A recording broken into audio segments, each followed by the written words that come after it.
Vendredi 29 juillet 2020. Quelques mots pour commencer. Rien n'arrive jamais par hasard. L'univers a décidé que c'était le moment parfait pour moi de te faire découvrir mes mots.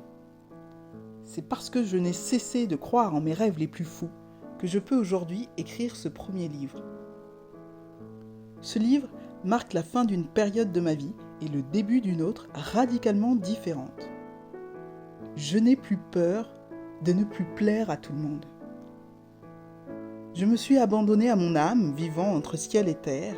Je me sens accomplie, équilibrée. De mes expériences les plus dures, j'en ai fait mes plus belles forces. Je n'ai plus peur de tomber parce que je sais que j'arriverai toujours à me relever. Ce qui m'a aidée, c'est cette rage de vivre, parce que la vie est belle et que l'amour est plus fort que tout. Malgré les doutes, les peurs, le temps qui passe, je suis convaincue qu'il y a toujours des solutions. J'ai découvert une petite partie de l'immensité de l'univers. Je me suis réconciliée avec Dieu qui veille sur chacun d'entre nous avec beaucoup d'amour et de subtilité. Chacun des mots que tu vas découvrir a été écrit avec le cœur. J'adore écrire, cela fait partie de mes passions. C'est donc avec beaucoup d'émotion que je partage avec toi une partie de moi. Mon but n'est pas ici de te convaincre parce que je ne détiens pas la vérité. Je te partage à cœur ouvert et en toute authenticité ce que j'ai appris, compris de mes expériences de vie. Je te souhaite une belle découverte. À très vite. Mademoiselle Lulu.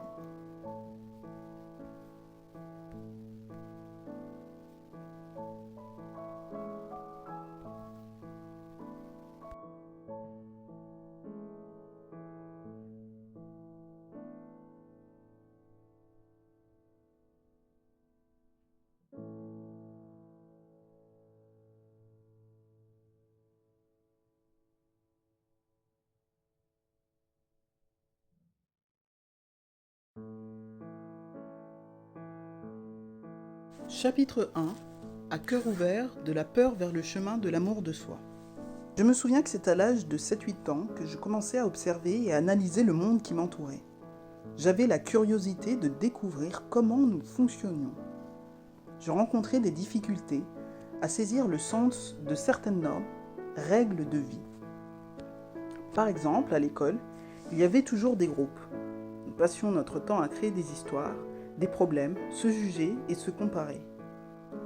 J'ai grandi avec l'idée qu'il fallait être les uns contre les autres plutôt que d'apprendre à vivre ensemble. Ce qui m'a le plus frappé, c'est la méchanceté gratuite que nous utilisions sans limite.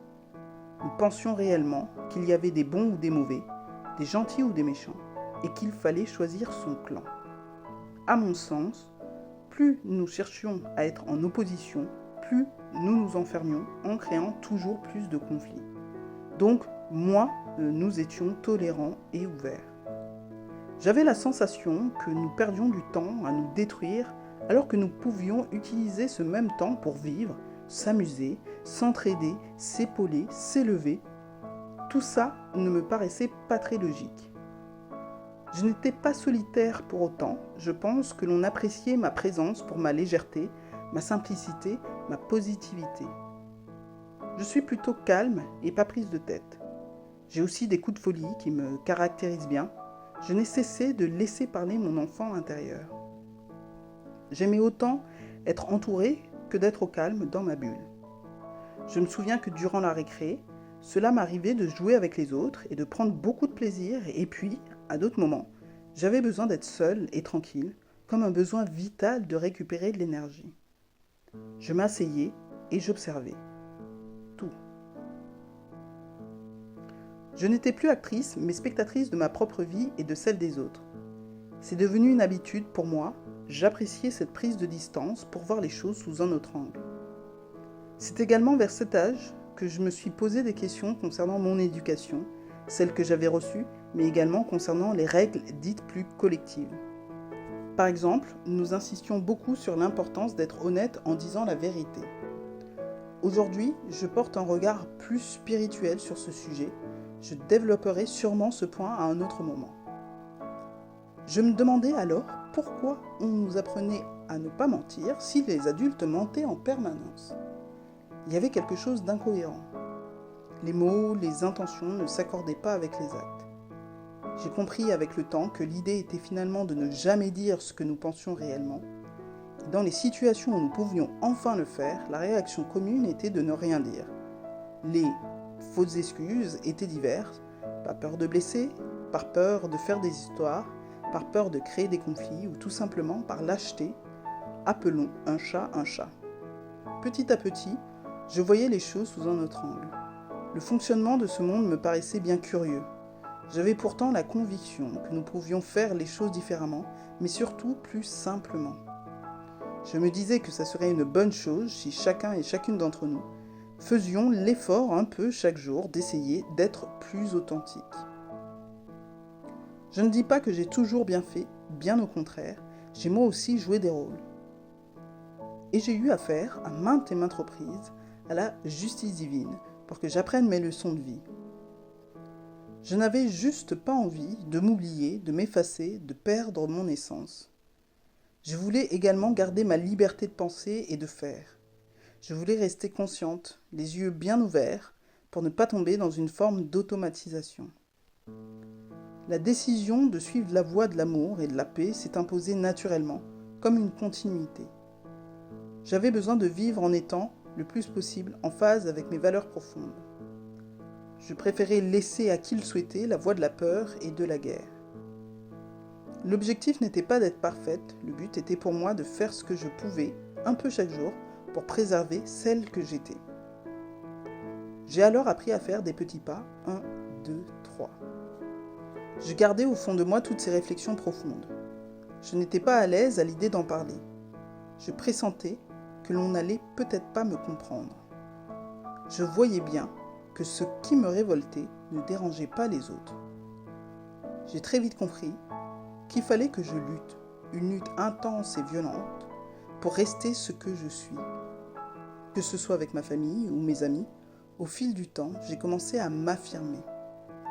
C'est à ce moment-là que j'ai commencé à ne plus avoir peur de ne pas plaire à tout le monde. J'avais de plus en plus de mal à faire semblant. J'avais besoin de trouver du sens dans ce que je faisais. Faire les choses pour faire les choses, suivre les autres pour suivre les autres, tout ça ne m'intéressait pas du tout. Comme pour garder ma liberté, je me posais cette question très régulièrement. Est-ce que ce que tu veux faire a du sens pour toi ou tu souhaites simplement le faire pour suivre les autres ? Je suis d'un naturel optimiste. La vie est drôle pour moi, je rigole de rien, je dédramatise beaucoup. Je me suis toujours dit que chaque situation, chaque rencontre, était une façon passionnante de grandir et d'en apprendre un peu plus sur moi, sur nous. J'adore rencontrer de nouvelles âmes, me nourrir des autres. Nous sommes tous des maîtres et des élèves. Comme quand j'étais plus jeune, dans un respect continu de mes besoins, cela m'arrive encore régulièrement d'avoir besoin de me couper du monde. Je vis des périodes de repli, de profondes réflexions, de solitude, qui sont essentielles, vitales. C'est de cette manière que je renais. Sociétalement, nous nous alourdissons avec beaucoup de croyances limitantes. Si nous souhaitons rester tout seul ou toute seule, c'est que nous avons un problème. Ce sont des moments que je savoure, je médite, je vais à mon rythme, je me guéris. Face à moi-même, je me retrouve. C'est souvent dans ces moments-là que je fais face à mes doutes, mes plus grandes peurs. Et c'est à travers ces périodes-là que je grandis, je me ris, je m'élève, de l'ombre à la lumière.